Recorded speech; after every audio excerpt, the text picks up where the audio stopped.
que ha dignificat ara el que és l'església de Santa Maria amb una finalitat, l'Ajuntament. No és només, podríem dir que només és una finalitat religiosa, que també, sinó amb una finalitat molt clara, que és que de cares al programa de catedrals una església normal no hi podria entrar en l'1% cultural i una basílica sí.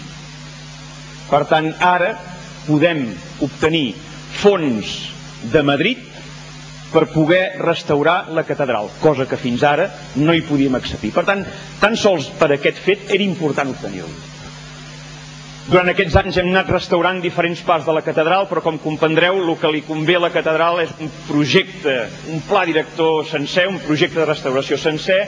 De moment hem anat fent restauracions com les de l'orgue, hem anat restaurant el retaule, hem anat restaurant la capella de Santa Clara, hem anat donant suport econòmic any rere any per fer les diferents restauracions de diferents espais de la basílica.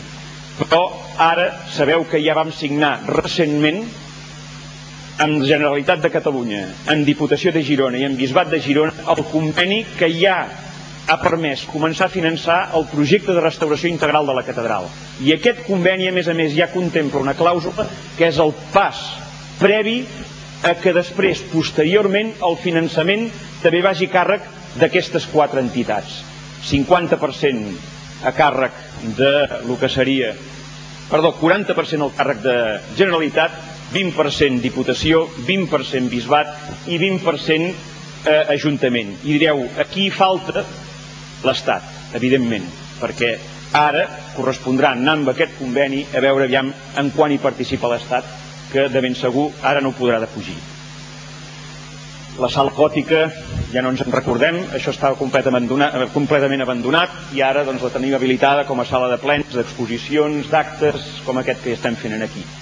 Hem donat suport a iniciatives culturals, de tipus esportiu, de tota mena, no entraré en detall. Només acabem de sortir de la Setmana Santa, aquesta iniciativa ha estat un èxit espaterrant, ens porta molta gent, el Via Crucis, el retaule, l'Ajuntament estem al cantó de les iniciatives que entitats com ara el Passenyat han tirat endavant, o com pot haver estat en el seu moment el Terra de Trobadors, o com és, per exemple, el Foc de Castelló en el mes de novembre. Anem a passar a l'apartat d'infraestructures, territori i medi ambient. Què s'ha fet amb infraestructures durant aquest temps? Moltes coses també. Reurbanitzar el Front de Mar, una de les darreres que hem fet. Hem rehabilitat el centre històric en diferents fases, ara recentment s'està fent el carrer Font Calvera. Hem restaurat la Cúria Pressió i hem ubicat l'oficina de turisme, l'arxiu del Comtat d'Empúries i les dependències de cultura. Hem arranjat la plaça d'Altamuga, hem reurbanitzat tots els ports privats. Els ports privats, com ja sabeu, comencen des d'Empúries Port Petit i anem pujant, i ara estem acabant les obres d'Empúries Port Petit, és el darrer que ens queda. Si recordeu alguns com estaven i com està ara, tots tenen l'asfaltat nou, a tots s'hi ha fet l'enllumenat nou, a tots els hem reurbanitzat, i el mateix podem dir del sector Puigmal. Recordeu alguns dels carrers del sector Puigmal que estaven en estat d'abandonament realment molt important. Ara almenys tots tenen el seu enllumenat nou, tots tenen el seu asfaltat nou i, per tant, ara són sectors que estan en una situació molt digna. El Clavegueram d'Empuriabrava, el gran repte que hem afrontat durant aquests anys, un repte realment que va ser molt dur d'assumir. Jo recordo quan vaig entrar d'alcalde l'any 95, me vaig trobar tancat en un calaix un projecte que tenia 10 anys. I en 10 anys no s'havien atrevit a afrontar aquest projecte. Per què? Perquè era un projecte dur. Dur en el sentit que requeria una gran gestió i requeria sobretot un esforç econòmic important i sobretot que fos un projecte el més viable possible i el més, diguem-ne, òptim possible per a la situació d'Empuriabrava. Recordeu la reforma que vam fer del projecte en la seva primera fase i vam introduir per primera vegada a l'estat espanyol el clavegueram en buit. Aquí es pot dir que ens vam tirar a la piscina. Ens vam tirar a la piscina, va ser un repte molt important, però va ser un èxit. Ara el clavegueram d'Empuriabrava, el clavegueram en 8, és visitat per llocs d'arreu d'Espanya. Ens han vingut a visitar, a veure com funciona aquest sistema, des del port de Barcelona, des de l'aeroport, des de Múrcia, des de Santander, des de molts llocs que han vingut a visitar. Hem fet 2 fases i hem arrencat ja ara la tercera i quarta fases, que són les definitives, per acabar ja amb l'endèmic problema de les aigües residuals d'Empuriabrava i les seves fosses sèptiques. Això també va acompanyat d'infraestructura de la gasificació, és a dir, aprofitarem aquesta obertura de rases per posar el clavegueram per anar gasificant. Tenim el municipi en la part del centre històric ja gasificada.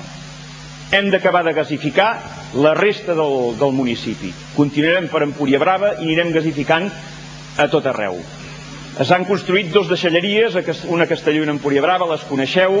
Aquesta legislatura hem reformat tot el servei de recollida d'escombraries, tant pel que fa a deixalles de jardineria, que hem començat a crear ja de fa un temps aquests nous punts de deixalles de jardineria i ara aviat instal·larem la senyalització nova, i després tot el tema que hem transformat el sistema de contenidors de 1.000 litres, de 1.100 litres, pels de 3.000 litres, cosa que ens ha permès, evidentment, reduir nombre de contenidors al carrer, tot i que en alguns indrets ens hem aturat a tornar-ne a reposar algun més perquè hem tingut algunes queixes per les distàncies que hi ha, i això ho anem ajustant. Per tant, és un tema que anem escoltant els veïns i ens anem adaptant a les necessitats de cada sector o cada barri, però sí que ens ha permès, sobretot, reduir el nombre de concentració de contenidors, i el que hem anat creant són aquestes zones o àrees d'aportació apantallades que les anirem fent a tot arreu perquè siguin realment llocs que millorin el que en diem el paisatge urbà i que estèticament siguin molt més agradables que pas el que normalment sol ser un punt on hi ha un contenidor que sol ser un punt de porqueria. S'han renovat 55 quilòmetres d'enllumenat públic. Aviat està dit. En aquests anys hem renovat 55 quilòmetres d'enllumenat públic. Això són uns quants centenars, per no dir algun miler, de punts d'enllumenat públic, sobretot a la zona d'Empuriabrava. S'han respectat quasi la totalitat dels carrers del municipi, i alguns que no s'han reasfaltat en aquests anys és perquè estan pendents precisament d'alguna actuació a nivell d'infraestructures. En el centre històric hem donat incentius per restaurar les façanes i només s'ha de fer una passejada i veure algunes fotografies d'anys enrere, i això, amb la col·laboració, evidentment, dels propietaris de les cases, doncs hem aconseguit tenir realment un centre històric no només adequat amb el que seria l'espai públic, sinó inclús amb l'espai privat. Lligat amb el clavegueram, era molt important, si ampliàvem el clavegueram podíem tenir problemes de depuració d'aigües. Doncs bé, hem aconseguit que l'ACA ens faci l'ampliació de la depuradora d'Empuriabrava. Curiosament, va ser un dels pocs projectes que va entrar en el moment en què va entrar el govern tripartit. El govern tripartit va entrar i va bloquejar totes les obres de l'ACA. Però nosaltres, no us diré per què, però la qüestió és que la depuradora d'Empuriabrava es va ampliar i s'ha ampliat. I ara tenim capacitat per engolir no només tot el clavegueram de la tercera i quarta fase d'Empuriabrava, sinó que alhora també tenim el projecte ja sobre la taula i aprovat ja pel Consorci de la Costa Brava i aprovat i finançat per l'Agència Catalana de l'Aigua, de la connexió del nucli de Castelló i de Castellonou a la depuradora d'Empuriabrava, que com ja sabeu la depuradora de Castelló i la de Castellonou són depuradores que el mateix que entra surt, no fan res, és a dir, estan absolutament obsoletes. Per tant, les eliminarem i podrem dir que l'any que ve, 2007-2008, el sanejament en quant a depuració d'aigües estarà totalment resolt en tots els nuclis de Castelló d'Empúries. Hem reurbanitzat l'Avinguda Europa, hem reurbanitzat l'Avinguda Marinada, vam arranjar la carretera de Palau, ara en aquests moments hem arranjat aquest primer tram amb un carril bici, però la idea és que aquesta carretera de Palau, en el trencant que agafa el camí vell de Masnou, doncs vagi continuant amb un carril bici fins a arribar a Masnou, i això serà una de les connexions més importants entre el que seria el nucli de Masnou i l'àrea d'equipaments, on hi ha l'Institut, on hi ha el CAP, on hi ha el Joana d'Empúries o on hi haurà la sala polivalent. Hem rehabilitat la façana del claustre del Palau del Comtes,